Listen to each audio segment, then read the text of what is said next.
Welcome back to And They Lied, a child's healing from abuse of a biker's daughter.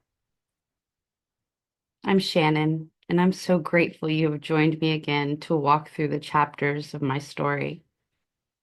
In the first episode, I shared the foundation of my childhood, what it was like to be born into a world of chaos and fear and unpredictability as the daughter of a Hell's Angel or biker group. I laid bare some of my early scars that really shaped me. And those were really just the beginning of my journey. In the last decades of my life, I've spent years unraveling and healing from all of that, which has shaped me today. And again, those were just the beginning of my journey. Today, I want to take you through a defining moment in my life, the first time I ran away. I was 11, pretty young, and it was the end of my seventh grade year. That moment wasn't just an act of rebellion. It was a choice born out of desperation, fear, and the faith and hope that just maybe, there would be something better for me beyond the walls that I was trapped in. I had begun at this time to experiment with different types of drugs, mostly all provided by my cousin Jackie, since it was fun for her. My cousin Jackie, she, who I was living with at the time, was an alcoholic. Let's be real. The woman can't go without a beer. She blames all of her problems on her anxiety and panic attacks, but can slam a beer and go for a ride on the street driving drunk. Go figure. But let's get back to it. By that point in my life, I had already begun to endure so much from my mother leaving me with the man that I assumed was my father, a man who probably abused me since the day I was born. And he wasn't around. He shuffled me around to different relatives who weren't really even equipped to care for a child, let alone a family member. At that time, I was living, like I said, with my oldest cousin, Jackie, her husband, Henry, and their son, Christopher. It was supposed to be a fresh start for me that year. However, this would have been the second or third time I had been sent to live with Jackie. And her abuses are a whole nother can that was opened that I had to endure. See, Jackie was a very jealous cousin, always wanting to take care of everybody, but always making sure that she had the upper hand as well. My cousin Jackie could never be faithful to any man she had ever been with, let alone the husband that she was and married to and was currently married to then. As long as there's a beer involved and a good time, Jackie'd be there. Her son was very young at the time, and so it was like a makeshift family.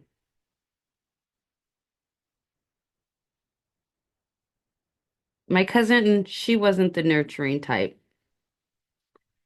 She was a partier, and her world around revolved around her beer and her partying.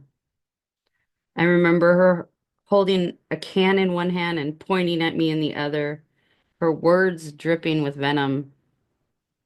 She was verbally and physically abusive, and every time she hit me or screamed at me, I told myself that it was just what family was supposed to do. You're just supposed to fall in line. See, when you grow up in chaos, you normalize it. You tell yourself that that is what love really looks like because that's all you've ever known. And when you're 11, you don't have the words or the power to fight back. So you just survive. But even then, there was a little part of me, a tiny ember buried deep down inside, that knew that there had to be something better than any of this. So, as my last day of school began to come closer, that year will always be etched in my memory. The night before, my cousin told me that my father would be coming tomorrow to pick me up right after school to take me back home with him. And she was so thrilled. She was finally happy to be rid of me and to have to take care of Shan. She didn't hide her excitement, not one bit. I can still hear her words echoing in my mind. Make sure you come straight home tonight after the bell rings. Don't even think about stopping. Run. Run straight home. The way she said it was clear she couldn't wait to get rid of me. She told me how much easier life would be once I would be gone. To her, I wasn't just a child. I was just a burden. I remember thinking back at all the time that I looked up at her and looked up to her. The pretty blonde, size zero cousin, always smiling, always happy, until she had her child. And for some reason, she just couldn't get back to that size zero. I don't know, maybe it was the fact that her heart could no longer take all her rampant cocaine use through her youth. Who knows? But it was her weight that ultimately became such a burden that she had to always lay it out on my lap. How horrible it made her feel, how unwanted, and how if she could just get that love of her life back, she would be so happy. But no, she had to be stuck with this miserable man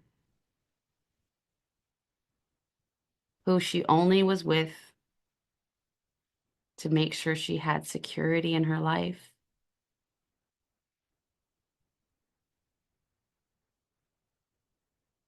So let's get back to that night. I laid awake that night in the dark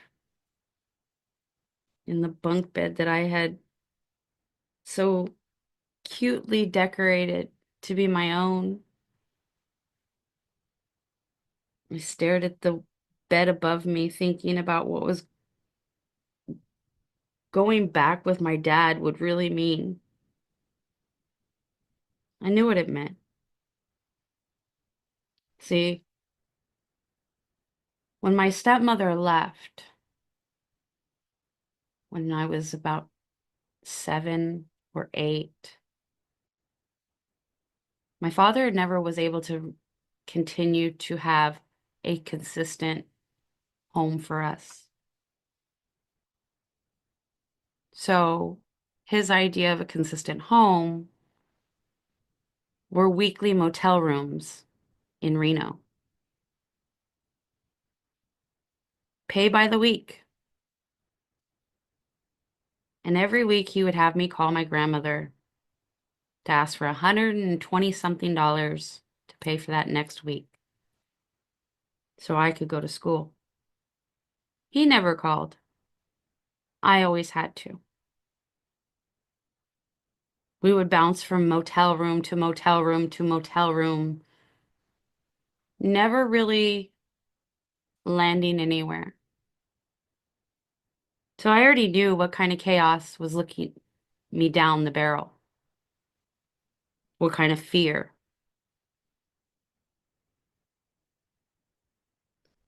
And the more I wish I could just disappear. When I woke up the next morning, I got dressed and I met my friends. I was very upset, and one of my friends could actually tell something was wrong. But this time, we were all just trying to learn our ways around life. As the day went on, they kept encouraging me. No, just after school, maybe just hang out a little bit longer. You're gonna get in trouble anyways. You might as well have done something to deserve it. They kept saying, "Oh, make them wait. It'll be fine. Let's have some fun. This is the last day, our last day." At first, I just kept resisting. But as the final bell got closer, something inside of me just instantly shifted. I realized I didn't want to go back to that, and that I could obviously make better choices for my future than they could. I don't want to go back, not to my cousin, not to my dad, not to my grandparents, not to any of them. And then it hit me like a lightning bolt. What if I just don't go back at all? And I told my friend, maybe I should just wait with you and explain my situation to your mom.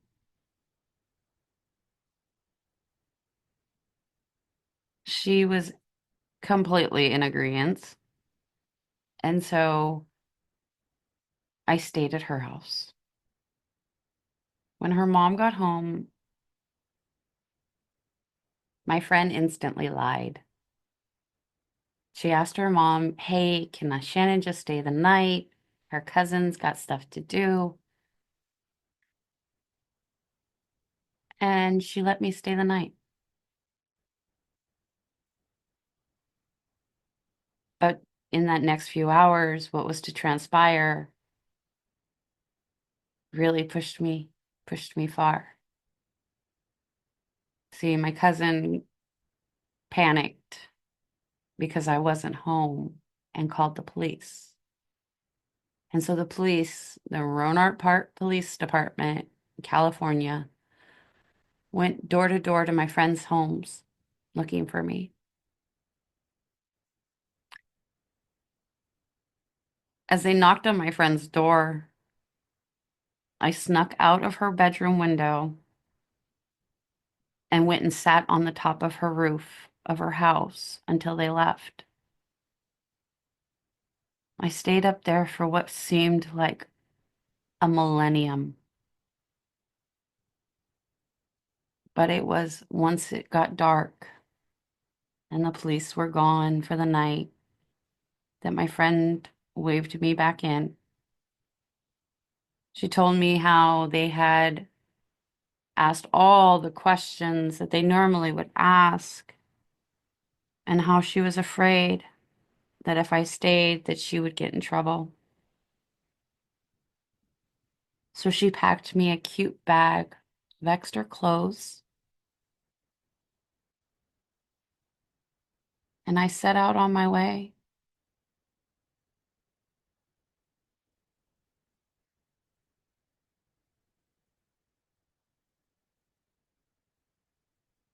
That night I ended up in Santa Rosa, California. I had walked from Roanoke Park all the way to Santa Rosa. Nothing but the clothes on my back and that little backpack, and faith and hope that I could figure a way out of this and survive on my own. That year on the run would test me in ways I'd never imagined. I learned what it meant to live in constant fear, listening for every crackle of a leaf,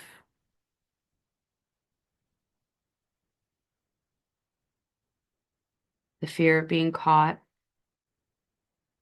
the fear of trusting the wrong people, and that fear that just maybe I would never find a safe place to land.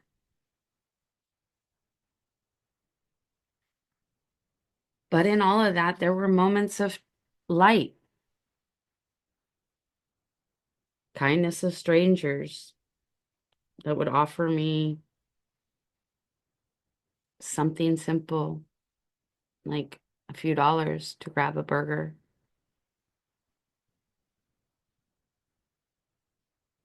I had learned that I could already pass for someone who was 18 at that time. So I created an alter ego, told everybody I was 18, made friends that were in that age range, started sleeping on couches. Then I met a really beautiful young woman. She was 19. She lived with her dad. Her name was Amarita. She showed me the first real, true spirituality practices. Her and her father took me to a goddess festival that year in the Redwoods with them. And we danced and we made necklaces and we ate organic foods and it was great. And I really learned at that point that that was the way I wanted my life to be, that comfortable. But not long after that, I received more information that would come into me and help me to become who I am today.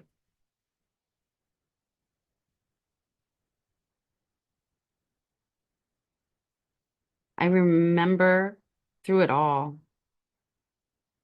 that I began to see how actually strong I was. And today I can look back and give myself credit for that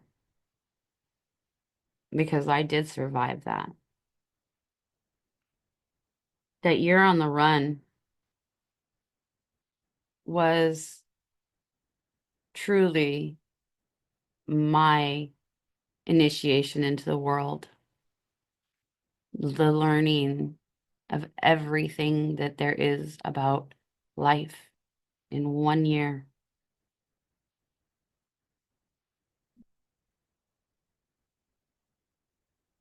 The runaway lasted for a little over a year, around 13 months, before anybody really found out who I was.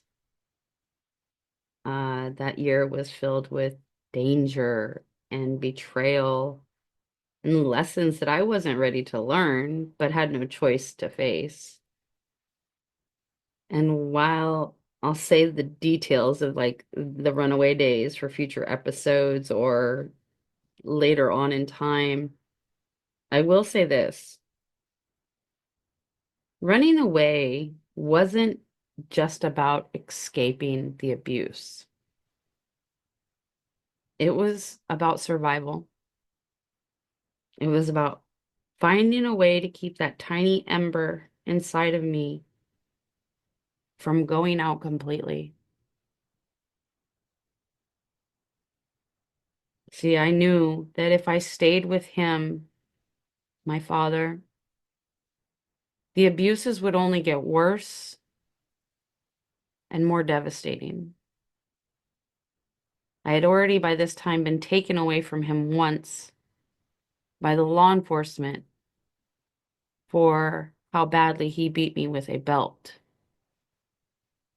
when I was 6. So I knew his violence towards me would only get worse. It would become that in which he put upon other women. So I knew I had to leave. I knew staying with him was signing my own sentence.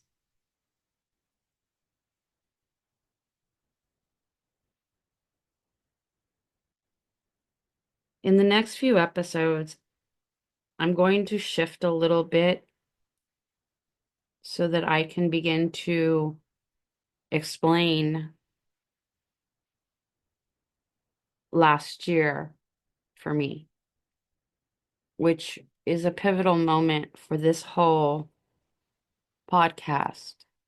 So please bear with me when we jump around next episode to a completely different topic. We might be changing the name. I'm not entirely sure, but I do believe I will be changing the name a little bit more to reflect more what this actually is, this whole podcast.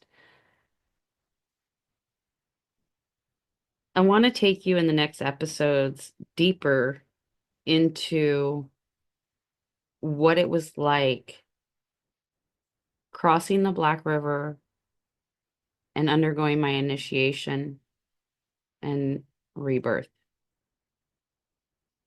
But I also still want to keep you guys up to date and learning my story. So we will go into more deeper details of this runaway year. There was so much. There was so many different things that happened, from the goddess festival to being arrested and sent to a women's adult locked up facility, um, and then being sent back to him. That's the crazy part. To that year almost being put on America's Most Wanted for being a missing and exploited child. Um, Supposedly, according to my cousin Jackie. But, this woman lied so much you can never tell the truth from her anyways. I mean, for instance, she broke um she actually owed me money and wrote me a check for that, and it bounced hella hard in my account because back in the day, you bounce a check and ooh, that hurt. So she lied to our grandmother, telling her that she broke a huge mirror in one of her clients' homes. My cousin does house cleaning, because she can't function in a normal position or job.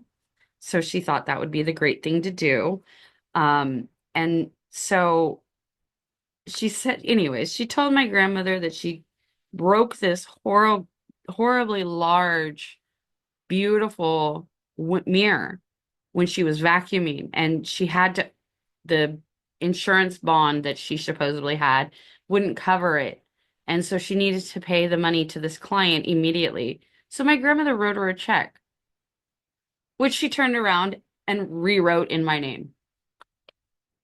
I mean, that is the type of crap that Jackie is known for, right? Like, you can't get anything truthful from her. So there's so much packed in that year that, like, from the people I met, the lessons they taught me, so many different moments in that year that would really shape me to become who I was, to set my morals, to set my foundation. And there's so much to unpack from that time. I am not even kidding, including like drama and heartbreak and, all of that stuff that comes from being on the run.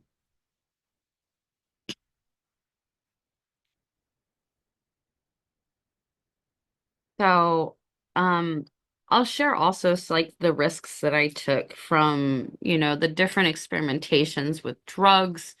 The one thing that I can say is that I was very lucky that I kept myself around women, girls, the feminine.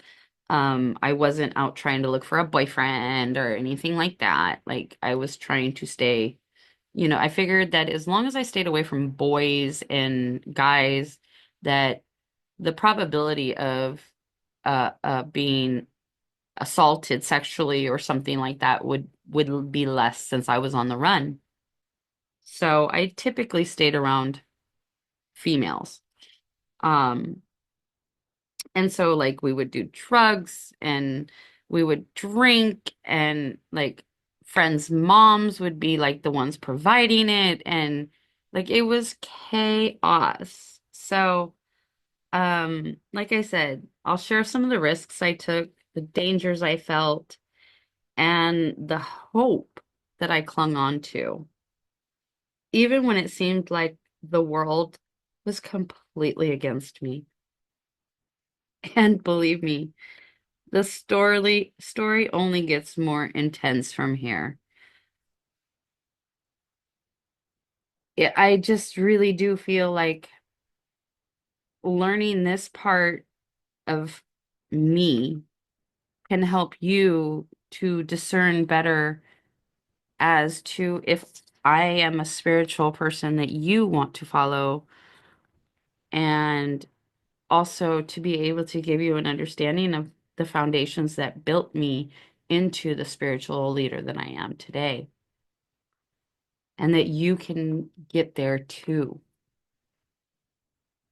So, I want to say thank you for listening to this chapter of my journey. If you've ever felt as trapped as I did, like the world and the walls just started closing in and that there's just no way out, I hope my story reminds you that even in the darkest moments, there are steps forward. So until next time, take care of yourself, sisters, and remember, self-healing of our trauma doesn't happen all at once. Even when you think you have the one thing healed, 6 weeks, 6 months, 6 years, 60 years later, and you will see that, oh, there's still something there that I need to work on. We're always a work in progress. It doesn't all happen at once, but every little step forward that you take, no matter how big, how small, will bring you to a brighter internal flame that is within you. Thank you, sisters, for listening. I will see you on our next episode.